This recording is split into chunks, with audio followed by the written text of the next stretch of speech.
విశ్వామిత్రుడు మేనక మేని సౌందర్యంలో చిక్కుకోవటం చేత మన్మథుడు వేసిన వాడి బాణాలు ఎక్కువగా తన హృదయంలో నాటగా నిగ్రహాన్ని కోల్పోయి వలపు తాపంతో మేనక పొందు కొరకు పూనుకున్నాడు.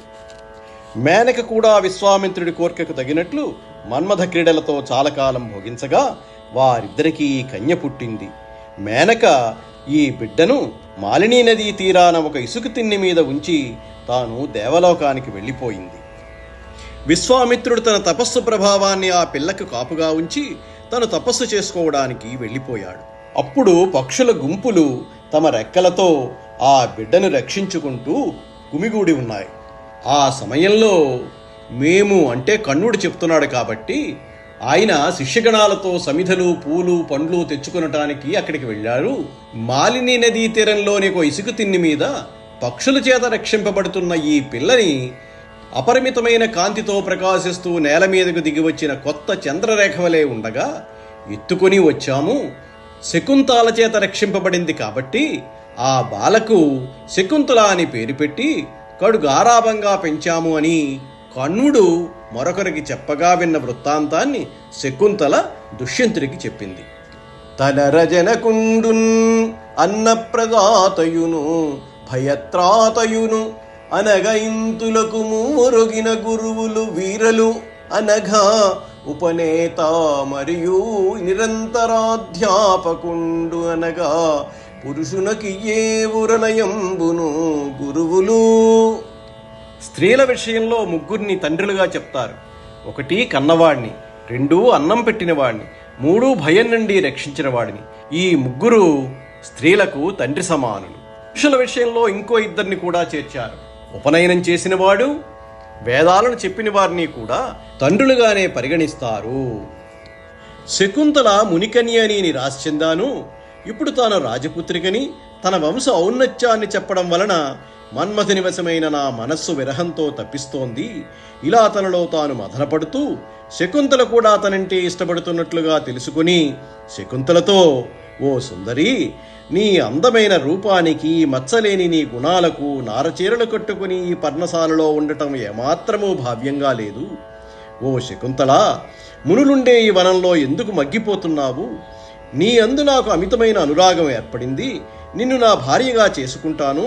నా రాణివై అపారమైన రాజ్య సంపదలు అనుభవించు అంటూ వివాహం 8 రకాలు. అవి బ్రాహ్మం, దైవం, ఆర్షం, ప్రాజాపత్యం, రాక్షసం, ఆసురం, గాంధర్వం, పైశాచం. వీటిలో క్షత్రియ వంశస్థులకు గాంధర్వం, రాక్షస వివాహాలు ధర్మబద్ధమైనవి. ఇప్పుడు నువ్వు నేను మన్మథుడిచే ప్రేరేపించబడ్డాం కాబట్టి ఆలస్యం చెయ్యకుండా గాంధర్వ విధిలో వివాహం చేసుకుందాం, నీకు సమ్మతమేనా అని అడిగాడు. అప్పుడు శకుంతల, కరుణానిరతులు ధర్మస్వరూపులు ఇంతకు మదీయ జనకులు సనుదెంతురు, వారు వచ్చి నీకిచ్చిరేని పాణిగ్రహణము సేయుము నన్ను. మూర్తిభవించిన ధర్మాత్ములు దయాపరులు అయిన నా తండ్రి త్వరలోనే వస్తారు. ఆయన వచ్చి కన్యాదానం చేస్తే నన్ను నువ్వు పెండ్లాడవచ్చు అంది.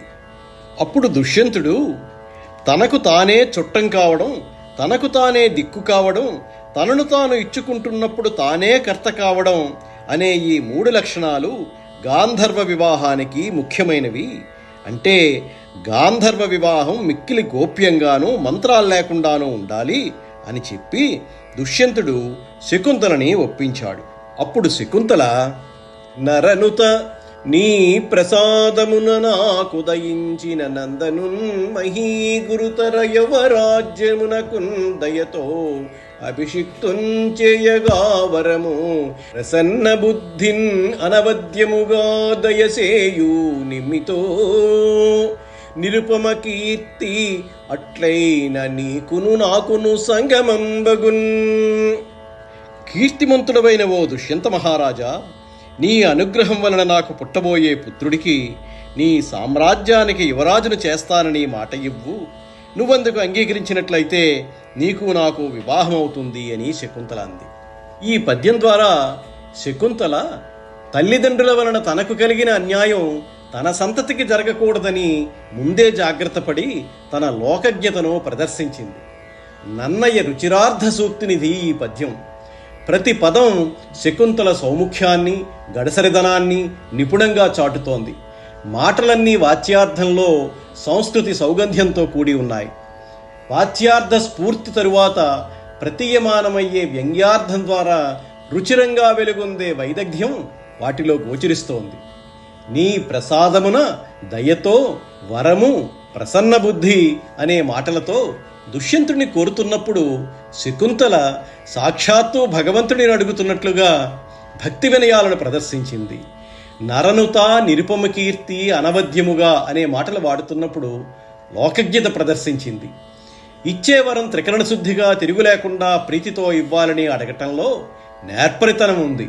మాట తప్పితే ప్రజలలో నిరుపమానంగా ఉన్న నీ కీర్తి మొక్కపోతుంది అని హెచ్చరించింది. ఇంతటి వ్యంగ్యార్థాన్ని వస్తుధ్వనికి అంగంగా వాడుకొనటం నన్నయ్య గారి నేర్పరితనం. రాజు మదనాతురుడై సంగమాన్ని కోరుతున్నాడు. గాంధర్వ వివాహం అనే ధర్మాన్ని చూపిస్తున్నాడు. ఆ తరువాత సంగతి మాట్లాడడం లేదు. శకుంతల తనకు తన సంతతికి భద్రత కొరకు, దుష్యంతుడి అనురాగాన్ని పరీక్షించడం కొరకు ఈ వరం అడిగింది. నీకును నాకును సంగమం బగున్ అనటంలో గాంధర్వ విధిని అంగీకరించి అతడి సంగమాన్ని మనసారా కోరుతున్నట్లు చెప్పింది.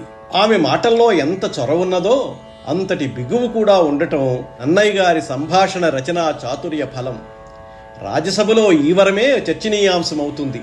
కాబట్టి శకుంతల కథలో ఈ పద్యం త్రాసులో ముళ్ళు వంటిది.